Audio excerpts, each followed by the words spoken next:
A windmill stood in the back 40 of the Pruitt place, leaning 11 degrees off plumb, its wheel frozen mid-turn like a clock that had stopped counting the hour it quit mattering to anybody. The blades were the color of an old penny left out through a decade of winters, and the platform underneath had gone soft with rot in 2 of the 4 corners, and the whole tower sat inside a ring of foxtail and thistle that came up past a grown man's waist, which told its own story about how long it had been since anyone climbed up there on purpose. Eli Fisher stood at the base of it on a Tuesday morning in the 2nd week of March, 14 years old, hat pushed back off his forehead, one hand resting flat against the cold iron of the leg brace the way another boy his age might rest a hand on a dog's head, not for any reason he could have explained out loud. He had walked the 2 miles from the Fisher place, with a hand-drawn map folded into his coat pocket and a list of 11 farms written on the back of a feed receipt, and the Pruitt windmill was the 3rd stop on that list, and the biggest one yet. He climbed 4 rungs, reached up, and turned the gearbox wheel by hand. It moved, stiff and dry, and complaining the whole way around, but it moved, which was the one thing nobody else standing in that field that morning would have bothered to check, because a windmill that had not turned in 9 years was, to everyone in the county, simply a dead windmill, and dead things did not require checking. Hank Pruitt came across the pasture in his truck before Eli had climbed back down, parked it at an angle that suggested he had not planned on stopping long, and got out already talking. He was a big man in a clean seed company cap, who ran 400 head of cattle and a pivot system that could water 160 acres without a human hand touching it after the switch was thrown. And he looked at the boy standing at the foot of his dead windmill, the way a man looks at something he has already decided is not worth a second look. "What you want with that old thing?" he said. Eli told him, plainly, that he was asking around the county for the windmills nobody wanted anymore, and that he would haul this one off for free if Pruitt had no use for it. Pruitt laughed, not unkind exactly, the way a man laughs at a joke he thinks the other fellow is in on. "Boy," he said, "you can have every rusted tin can on this property, and I'll throw in a ribbon for it. It hasn't pumped a drop since before you were born, and it isn't going to pump a drop for you either." A hired man named Denny Shaw, leaning against the truck bed with a bag of range cubes over one shoulder, laughed along with him, and the sound carried out over the flat field the way sound does in March before the corn comes up to soften it. Eli did not argue. He did not explain what he had felt in the gearbox, or what it meant that the wheel still turned, or why he had walked 2 miles to look at something everyone else had already stopped looking at years ago. He said thank you, and he went to work with a wrench and a come-along, and by early afternoon the tower was down in sections and loaded onto a flatbed wagon behind a Belgian named Pete, who stood patient in the traces the whole time, with his ears working back and forward, catching sounds the men standing around never seemed to notice were there at all. Eli drove home without answering anything else Hank Pruitt said to his back. "Hit that like button. Drop your city in the comments. I want to know where you're watching from tonight. Now, let's begin." The Fisher farm sat on 80 acres of rolling ground at the north edge of the county, land that had been in the family since Eli's great-grandfather bought it with cash money in the years before anybody in that part of the state had heard the word tractor spoken in relation to a farm that wasn't English-owned. Amos Fisher, Eli's father, ran it now the plain way, the way his father had before him and his father before that, with mules pulling the plow and a hand pump at the kitchen door and lamplight in the windows once the sun went down,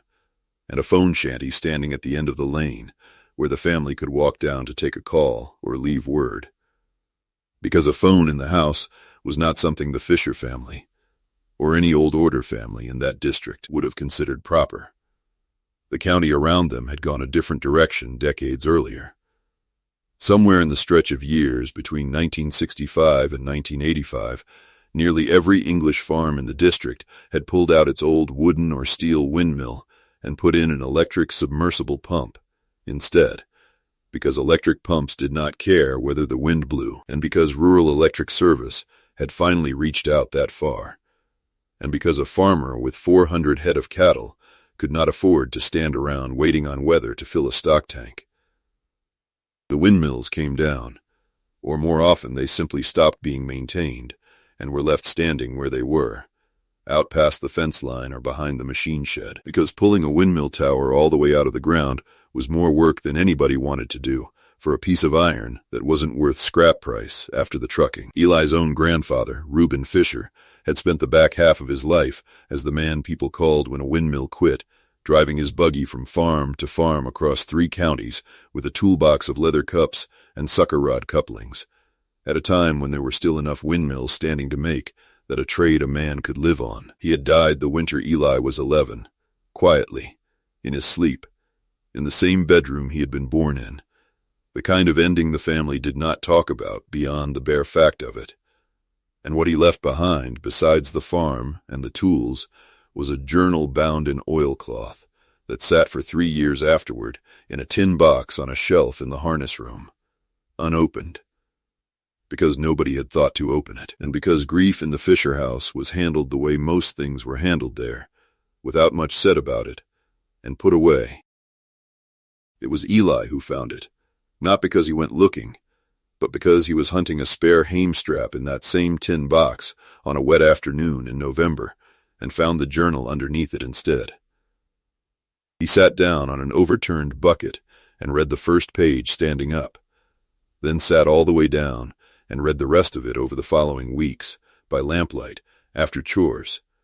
a few pages at a time, the way a person reads something they are not yet sure they are allowed to have. The journal was mostly numbers.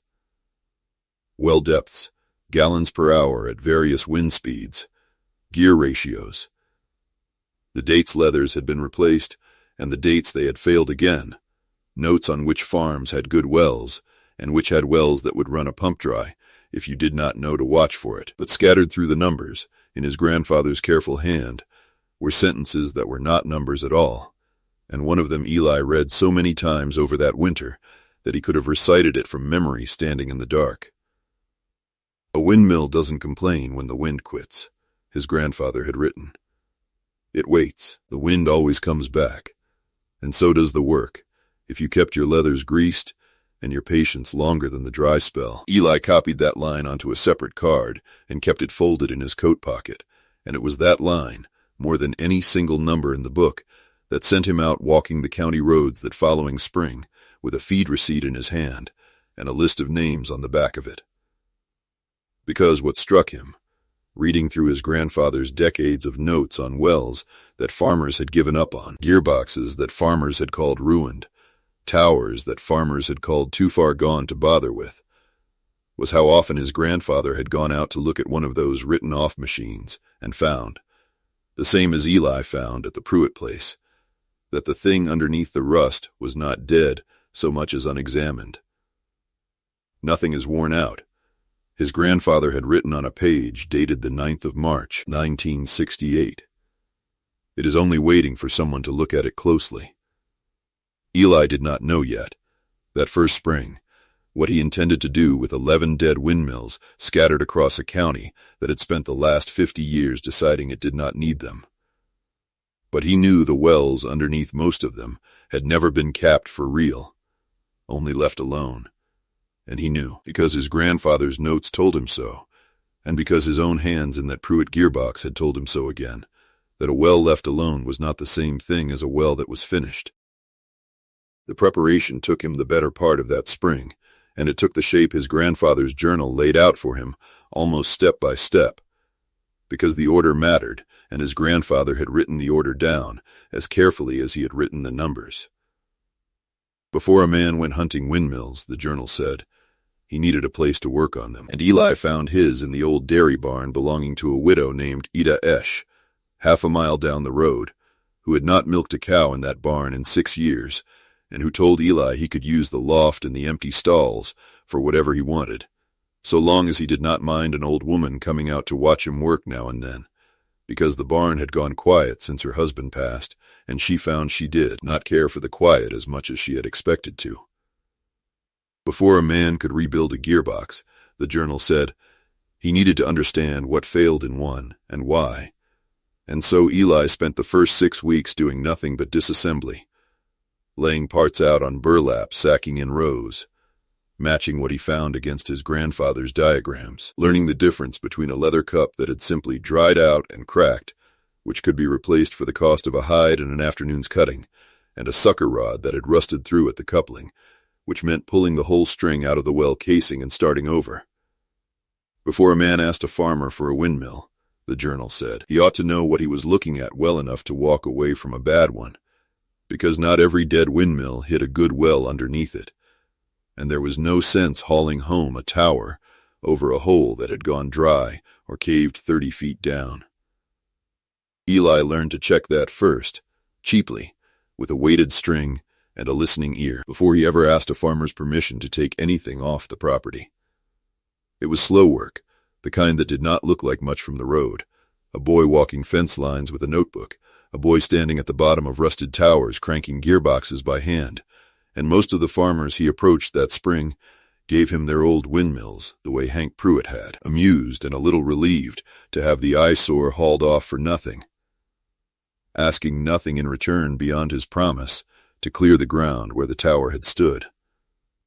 By the end of April, Pete had hauled home the makings of 4 separate windmills,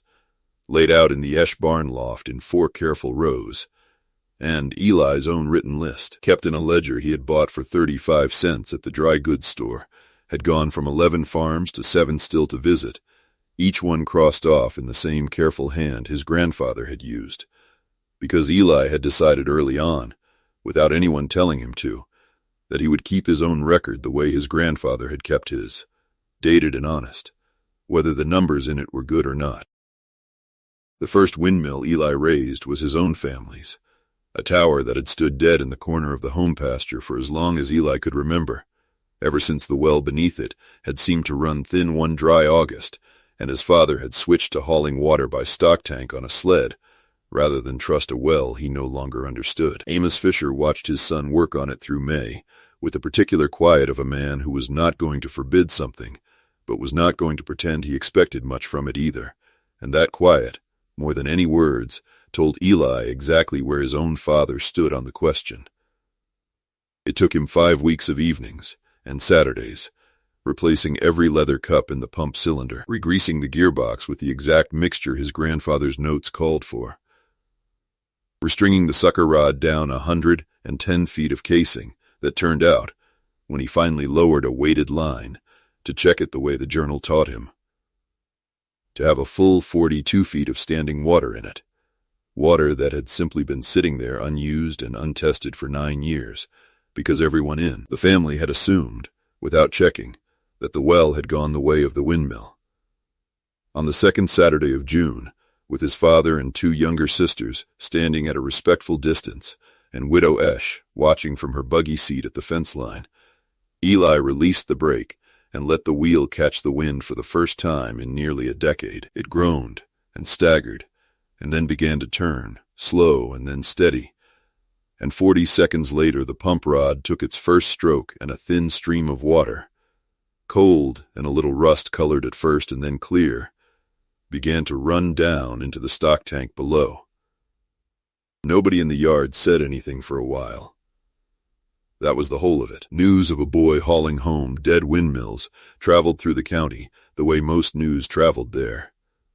by way of the counter at Corbett's Farm Supply, where half the district stopped through on a Saturday for feed or fencing wire, or simply to stand around and talk while Russ Corbett rang up their order. It was there, in the second week of June, that Marlene Combs, who ran the diner 2 doors down, mentioned to Russ that she'd heard the Fisher boy was collecting up every scrap windmill in the county like they were something worth having. Denny Shaw, still smarting a little at having laughed along with Hank Pruitt, only to find the boy's operation was apparently a real thing, and not a joke that would quietly go away, said he'd heard the boy had 6 or 7 of the things now, stacked up in old lady Esch's barn like a boneyard. That's what somebody started calling it, the boneyard, and the name stuck fast the way nicknames do in a small place, half mocking and half fond, the kind of name a community gives something it has already decided is harmless. Russ Corbett, ringing up a bag of chick starter, aloud that it seemed like an awful lot of work for water a man could get out of the ground with a switch and a wire. And Marlene said she supposed some folks just liked tinkering. And Denny said, well. Hank Pruitt, for one, thought the whole thing was a hoot, and the three of them had a laugh about it that was not unkind exactly, the way a small community laughs about something it does not yet feel any need to take seriously. What the boneyard talk at Corbett's counter did not know, because nobody had asked, was that Eli's ledger for that same stretch of June carried entries that were not all good ones, and Eli did not hide them from himself the way he might have been tempted to if the point of the record had been to look good rather than to be honest. On the 14th of June, he wrote down that the second windmill, raised on the Esch place to prove out a well that had sat capped since 1974, had thrown a stripped gear inside its first 11 days of running, on account of Eli having reused an old bearing race his grandfather's notes would have told him to replace, if he had read that particular page closely enough the first time through, which he had not. He lost 4 days pulling the tower back down and rebuilding the gearbox a second time, and he wrote that down too. 4 days. Plain as that. No excuse attached to it.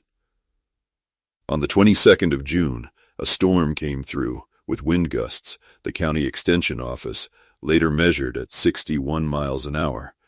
and the third windmill, still short 2-guy wires he had not yet gotten around to tensioning properly, went over sideways in the night and had to be rebuilt from the platform up.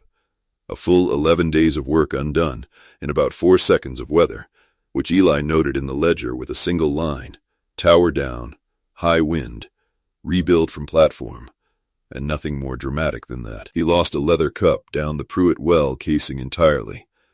dropped it clean out of his hand into 40 feet of water, and had to fish for it with a magnet on a string for the better part of an afternoon before giving up and cutting a new one instead. A wasted hide and a wasted afternoon both, also written down. His grandfather's journal had prepared him for this part more than any other, because the same pages that held the triumphant numbers also held plenty of failures recorded in exactly the same flat hand. No more emphasis given to a burst pipe than to a good well, and Eli understood, reading them, that this was the point. A record that only wrote down the good days was not a record at all. It was advertising. He kept his the honest way, the way his grandfather had, and he did not stop. The first evidence that the honest way was paying off came to Eli alone, on a morning in the first week of July, when he walked out before chores to check the home place tank the way he had taken to doing every day since the windmill went up. Not because he expected anything different, but because his grandfather's notes made clear that checked was different from assumed, and both were different from hoped, and a well that was only hoped at would fail a man in August every time. The tank was full to the overflow pipe, brim to brim, after 4 days without more than a light breeze, which told him the well underneath was recharging faster between pumping cycles than he had allowed for in his first calculations, meaning the aquifer feeding it was deeper and steadier than anyone, including his own father, had believed. He wrote it down that same morning, July the 3rd, tank at full capacity after 96 hours light wind. Recharge rate better than estimated. And then he sat on the tank's edge for a minute before he went in for breakfast, not saying anything to anybody, which was as close as Eli Fisher came to celebrating. It was not nothing, that quiet minute. But it was not much more than that either, and that was accurate too. A few days later, a county soil and water conservation specialist named Carol Owens drove out to the Fisher place after hearing secondhand, by way of a farmer she'd been advising on well permits, that some Amish boy had a windmill pumping steady out of a well the county's own records listed as marginal. She came with her own flow meter and her own measuring tape and the particular skepticism of a person whose job depended on not being fooled by a good story, and she spent 2 hours at the Fisher tank clocking pump strokes against wind speed and comparing what she measured against what Eli's ledger already had written down for the same dates. The numbers matched within a margin she called, out loud, tighter than half the metered systems she inspected professionally. And she asked, not quite believing it yet, whether the boy had kept records on all of it, going back to the start. Eli showed her the ledger, She read 3 pages of it standing at the tailgate of her truck, then looked up and asked where he'd learned to keep a record like that, and Eli told her his grandfather had taught him, though his grandfather had been dead 3 years by then and had never once spoken to Carol Owens or anyone like her. Which was its own kind of answer if she'd thought to ask him what he meant by it. The drought that made the summer of that year one the county would still be talking about years later did not arrive all at once. It built the way droughts build, a dry spring easing into a drier June, and then a July with only 0.2 of an inch of rain across the whole month. And by the first week of August, the county extension office had posted numbers showing the district 31 days without meaningful rainfall and topsoil moisture readings, the driest recorded since 1988. Cattlemen across the district were hauling water to pastures that hadn't needed it hauled in a decade, and the heat sat on top of the dry the way it does, day after day past 100 degrees, until the regional power cooperative, watching demand climb past anything its lines were built to carry with every irrigation pivot and every farm's air conditioning and every submersible well pump running, at once announced rolling outages across the rural service area, 4 hours at a stretch, rotating through different sections of the grid, so no single area lost power all day, but every area lost it sometime. For an English farm running an electric submersible pump, 4 hours without power in the hottest part of an August afternoon meant 4 hours without water reaching the stock tank. And if the outage fell during the same stretch cattle came in off dry pasture looking for a drink, that was 4 hours a herd stood at an empty tank in 101-degree heat. It happened first to Hank Pruitt's own operation. On the 9th of August, a Tuesday, the outage falling from 1 in the afternoon to 5, and by 5 his crew had 40 head bunched around a bone-dry tank and a pivot standing idle in the middle of a field that needed water worse than it had needed anything all summer. Word of it reached Corbett's counter within a day, and reached the Fisher place a little slower, by way of Widow Esch mentioning it to Ida's cousin, who mentioned it to Amos Fisher at church that Sunday. Church being, as it always was for the Fisher family, the marker by which the week's real news eventually arrived. What the outages could not touch was a windmill, because a windmill did not care what the regional cooperative had decided to do with its lines that afternoon, and Eli's tanks, 7 of them now standing across 3 different farms, including his own, kept filling on nothing but whatever wind moved across that stretch of prairie, outage or no outage, day or night. It became, over that stretch of August, the kind of thing a person could see from the road without needing anyone to explain it to them. An English farm's tank, standing half empty, and dust rimmed at 4 in the afternoon while, a mile down the same county road, a Fisher-built windmill turned steady in the heat haze, and water ran clean into a tank that had never once gone dry. Carol Owens drove the comparison route herself on the 16th of August with a clipboard, stopping at 6 different properties in a single afternoon, and her final report to the district, filed that September, noted flatly that windmill-pumped stock water across the surveyed sites had shown 0 interruption during the August outage period, compared with an average of 11 hours of lost pumping time per week across electric-dependent operations in the same window, a sentence that got read aloud at more than one kitchen table that fall. Hank Pruitt came out to the Fisher place himself on the last Saturday of August, driving slow up the lane past the phone shanty, and found Eli in the home pasture greasing the gearbox that had once sat rusted and mocked in his own back 40. He stood at the fence for a minute before he said anything. "I was wrong," he said. Eli nodded and kept working the grease gun, and after a moment he said only that Pruitt had been working from what he could see at the time, which was true enough, and Pruitt, who had come prepared for something harder than that, only nodded back and asked, a little stiffly, whether the boy might be willing to look at the 2 windmills still standing dead on his own land, the ones Eli hadn't yet gotten to. At Corbett's counter that same week, the talk had changed its shape without anyone announcing that it had. Marlene Combs said she'd heard the Boneyard Boys' windmills were the only thing that kept the Voss cattle operations water running clean through the whole outage stretch, And Russ Corbett said he'd heard 11 now. 11 windmills turning across the county with maybe a 12th on the way. And Denny Shaw, who had laughed the loudest back in March, allowed that he wouldn't mind knowing how a fellow went about learning to rebuild a gearbox himself, which was as close to an apology as Denny Shaw was built to give. Grady Voss, who managed water and grazing for the Marsh Creek Cattle Company's 100 acres 2 counties over, heard about the Fisher Boys windmills from a rancher friend who'd read Carol Owens's report, and he drove up in October with a proposal to restore and install windmill pumping across every stock tank on the Marsh Creek Range, 30-some towers by his count, and a contract already drawn up offering to buy every hour of Eli's time he could spare for the next 2 years straight. Eli read the contract at the kitchen table with his father beside him, and after a few days he told Grady Voss no, not to all 30 at once, because 30 towers built fast and unwatched were not the same as 11 towers built the slow way with every leather cup checked twice, and a man who took on more than his hands and his record book could honestly keep track of was exactly the kind of man his grandfather's notes warned against becoming. He offered instead to restore 6 towers a year, done right, with Grady's own hands working alongside his to learn the maintenance himself once the contract ended. And Grady Voss, who had expected to argue, found there was nothing much to argue with, and signed the smaller agreement instead.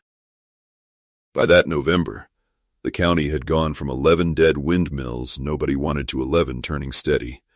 with 3 more already promised out of the Marsh Creek agreement, and a widow's dairy barn loft that had become, without anyone quite deciding to make it so, a workshop other farmers now drove out to visit. Ida Esch had taken to keeping the second ledger herself, copying Eli's entries over in her own hand in the evenings, because she said it gave the quiet barn something to be used for again, and that was its own kind of vindication nobody had asked Carol Owens to measure. Eli's younger cousin Noah King, 12 years old, and forever underfoot that fall, asked him one evening, while they oiled a gearbox by lamplight, why anybody would bother fixing up something that everybody else had already thrown away. Eli thought about it the way he thought about most things, without hurrying the answer, because thrown away and finished aren't the same word, he told him, even if folks use them like they are. Noah turned that over for a minute, and then went back to the oiling, and Eli reached into his coat for the card he still carried, worn soft at the folds by then, and read it over once more before he opened his grandfather's journal to the last written page and added a line of his own beneath it, in the same careful hand he had taught himself that winter, 3 years before. "The wind always comes back," he wrote, "and so does the work, and it is worth writing down for whoever finds this next." Then he closed the book, banked the lamp, and went out to check on Pete before the last of the light went, the horse's ears turning toward him the way they always did, catching some small sound in the dark that nobody else standing there would have thought to notice. If this story found you at the right moment, share it with someone who's been told the thing rusting quietly in their own back field isn't worth the trouble. Drop your city in the comments. Tell me where you're watching from. And if you've ever fixed up something everybody else had already given up on and thrown away, I want to hear about it. Every comment gets read.